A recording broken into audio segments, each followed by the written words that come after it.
things theology, all things theology. We chop it up properly, without an apology. Gotta give that theology to God, hallowed be, cause this is how we do it at All Things Theology.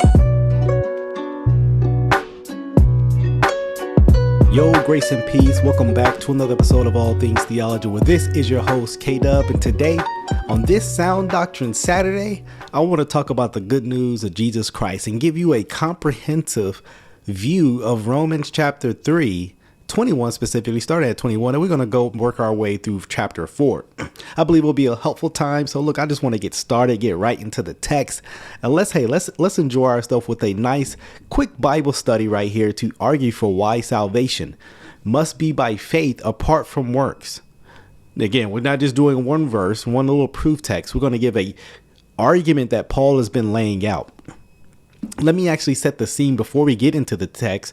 Is Paul has been laboring from chapter 1 of 18 through really 20 here, that all mankind is sinners, starting first with the Gentiles and then Jews, and then really holding both together, that all men have fallen short of the glory of God, as we'll get here in a second. But notice what verse 21 says is, but now, so there's a transitionary word right here that Paul is going to, now start to argue from, while still maintaining what he has been arguing previously. We'll get to that in a second. But notice, but now the righteousness of God has been manifested apart from the law. This is an interesting phrase that's really going to be expounded even further. Although the law and the prophets bear witness to it, and my argument is that the law that he's referring to is not the same as the law and the prophets. The law and the prophets really have to do with the Old Testament scriptures, right? Notice what verse 22 says, the righteousness of God through faith in Jesus Christ for all who believe. So how is righteousness of God obtained?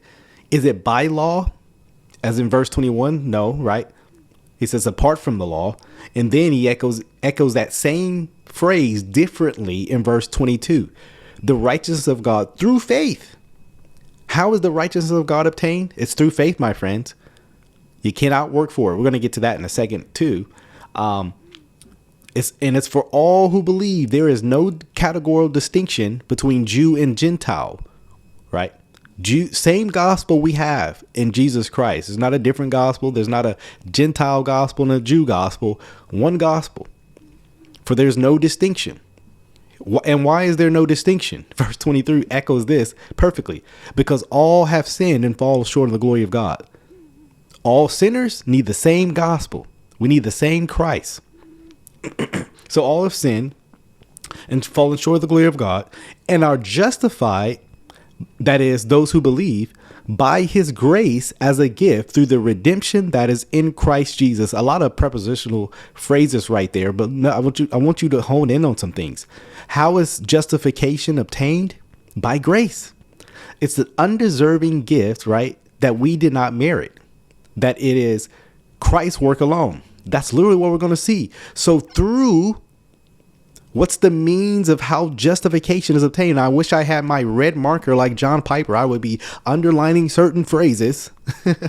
I will have to invest into that for these Bible studies. And by the way, if you're liking this, let me know. Like the video. Let me know. We could do more of these Bible studies and take a portion of scripture and just break it down like this. I'm enjoying this as I'm going through it. So through the redemption, meaning we were bought back. That is in Christ Jesus, right? So Christ's death work on the cross is actually the means by which our justification is obtained. And that is a unmerited thing that we've been given, right? We didn't work for it. I mean, there's so much rich theology just in that one verse, right? So notice that through the redemption that is in Christ Jesus, whom God, and I would actually argue that the person at work being mentioned in verse 25 is the Father that is in view. So we can read it like this: whom the Father put forward. Who did he put forward? That's Christ. The Father put forward Christ as a propitiation by his blood. What is this term propitiation? Let's define our terms. Propitiation, really the appeasement of wrath. My friends, there's wrath on our head. We're born in the human emergence, as I've always said. We're born deserving of a just penalty, not unjust, right? But just. But Christ, he appeased that wrath. He settled the wrath. He's the wrath absorber. But how is this done? By his blood. And when the Bible mentions blood, it's not just merely the shedding of blood, but actually it has in view his death. It's not just saying like if he would have fell and scraped his knee, and then blood come out, that's atonement. No, it's speaking of his death. That's, keep that in mind when you see his blood, his death. Think of the old covenant, right? With the lamb, the blood being shed has to do with death. And this is to be received. What's to be received? All what we've been talking about, verse 24, 25, by faith. Notice the constant theme. People want to argue salvation by our faithfulness. Well, so far, the overwhelming argument right here by Paul is faith apart from law. This was to show God's righteousness. How does this show God's righteousness? Because in his divine forbearance, he had passed over former sins. Yeah. What's being echoed here is that this shows God's righteousness because sin is still being dealt with. It's not like other religions where, sin gets swept under the rug. And then if you just work hard enough, you can kind of pay God back. No, sin must be dealt with, and it's dealt by the one who stood in our gap, right? This substitutionary act of salvation done by Christ himself. It was to show his righteousness at the present time. Wow. You read this present time language when referring to Christ, it really has to do his incarnation work from birth to death. Can maybe even argue for resurrection. This is the present time righteousness, right? This right now righteousness we have, so that he might be just and the justifier. So, right, he showed his righteousness in dealing with actual sin, and the justifier of the one who has faith, right? In the act of giving you his righteousness. Oh, just such good news. So good news, right? We have in this pericope passage. Let's keep going because there's a lot more to talk about. Verse 27 through 31 now, it says, so then, or matter of fact, then, another transitionary phrase. Then what becomes of our boasting? And here is the question Paul raises right here that he's actually going to pick up in chapter 4. We'll look at briefly. Notice what he says. What comes of our boasting? It is excluded. Right? There's no room for boasting in the Christian. Oh, I'm in heaven because, I did my good deeds and I was smarter than the rest of humanity. No. But, right, it's excluded. But what kind of law? So now what is this law he's referring to? By a law of works? No, but by the law of faith. For we hold, listen to this, for we hold, this is an apostolic belief that Paul is accrediting to, for we hold that one, right, the man is justified by faith apart from works of the law. And so this works of the law, I would argue, is comprehensive of acts of obedience that Paul is referring to, is not meritorious in our justification. It is not attributive. It is not included in our justification, but rather it's faith apart from this. So notice justification. How is it obtained? As has been the constant theme in this chapter, right? Starting from verse 22, all who believe, right? All who possess faith, essentially. Verse 25, to be received by faith, right? And again, in verse 28, by faith. Notice the constant theme. It's not just one little proof text we have. We have a whole argument to lay out to one who is arguing salvation is not by faith alone. What verse 29 says, or is God the God of the Jews only? Is he not the God of Gentiles also? Yes, of Gentiles also. Now, this is just a extra bonus for the Black Hebrew Israelites or for people who hold to some kind of Judaic only salvation. No, it is a comprehensive salvation that includes the sins of the world, of many nations, tongues, tribes, and people, right? Verse 30, since God is one who will justify the circumcised by faith and the uncircumcised through faith. Now, I know you have some kind of extremist views that hold that, Jews can be saved by some other gospel. It's not what the Bible teaches. The Bible said, hey, look, one faith, one Lord, one baptism. You have here in verse 30 that this salvation that we are being received by, the means of how we're saved, is the same for the Jew and Gentile. When he says circumcised and uncircumcised, this is another language. This is Jewish language for Jew and Gentile, right? I mean, the Gentiles were considered the uncircumcised, right?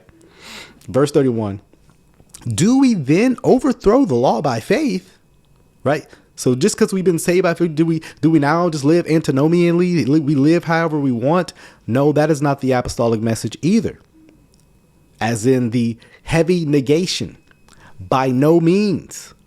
You have the same negative negation in Romans chapter 6 as well. By no means. On the contrary, we uphold the law. Matter of fact, because this justification is by faith, we're the ones who actually do uphold the law. Oh, this is so good.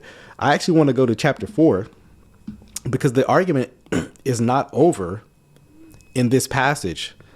Oh man, it's so good, man. I could just be here all day with you guys, just expounding on this. But Romans chapter 4, and we'll try to make our way to verse 12.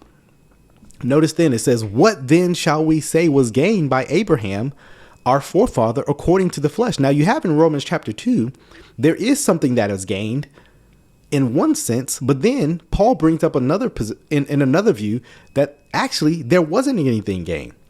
Romans chapter 2, you have the law, the covenant, right? The promise, the land that was gained in the flesh in the sense that they had an advantage of, right?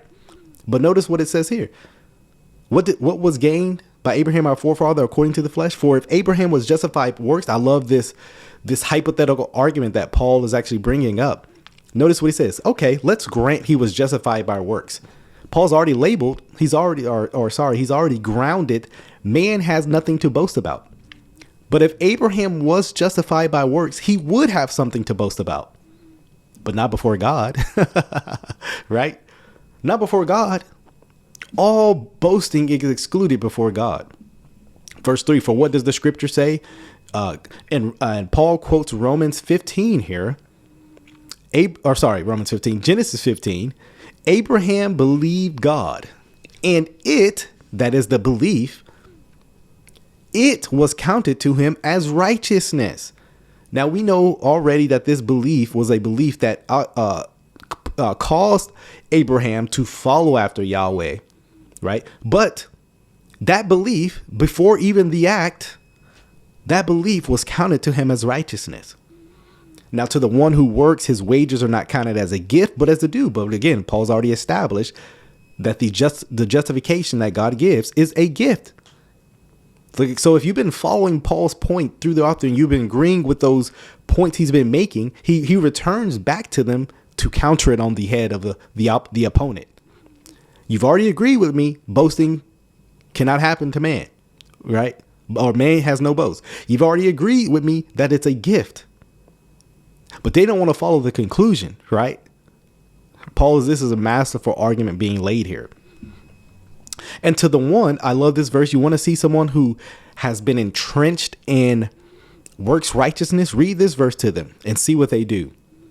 And to the one who does not work, but believes in him who justifies the ungodly, his faith is counted as righteousness. So notice what the Bible says. You want to be godly? Or rather, you want to be your faith counted as righteousness? Don't work for it. Because God justifies the ungodly, not the presumed godly man.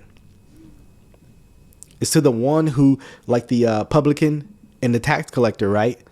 Who bows before God, who knows his unknown unworthiness and says to God, We're unworthy. Right? We're not even worthy to be looked upon. Be merciful to me, a sinner. Verse 6. Just as David also speaks of the blessing of the one to whom God counts righteousness apart from works. Now, again, we've been seeing this theme from chapter 3 and chapter 4 about this constant appeal apart from works, apart from works. Now we speak of the blessing, this blessing that is received apart from works. Right. And no, again, he grounds his statements really in 4 through 6 and verses 7 and 8, appealing to David. Blessed are those whose lawless deeds are forgiven and whose sins are covered. Blessed is the man against whom the Lord will not count his sin. And my question to all watching today, do you want to be the blessed man? Are you this blessed man found in Romans chapter 4? Well, Paul's already talked about how this person is to receive the blessings of God, receive the gift of God, receive the righteousness of Christ, and that is through faith apart from works. This is the blessing of Scripture. This is the blessing of Scripture. I mean, we can keep going on, even to further substantiate this point. I think we've labored the issue further enough. I hope you guys did enjoy this gospel proclamation, that you would receive Christ, his perfect life, his perfect death, his perfect resurrection on your behalf, that you would trust in Christ apart from works of the law, and you receive him by faith and by faith alone. Hope you guys enjoyed this video. Till the next time, grace and peace. Oh, grace and peace. Thank you for watching another episode of All Things Theology. If you enjoyed what you heard today, go on and give me a like. Subscribe to the channel. Hit that notification bell. I promise to give you weekly lives, videos, interactions, exposing false teachers, sharing with you, the viewer, my theological beliefs, things about the culture, and the Bible. So if you're here for that, come on and join us. Also, if you would like to support this channel financially, you can do so by becoming a Patreon member or a YouTube member. Links are in the description below. You can see content before it drops. You can also have Q&A sessions with also other Patreon members, YouTube members as well. So if you would like that, hit the description link in below.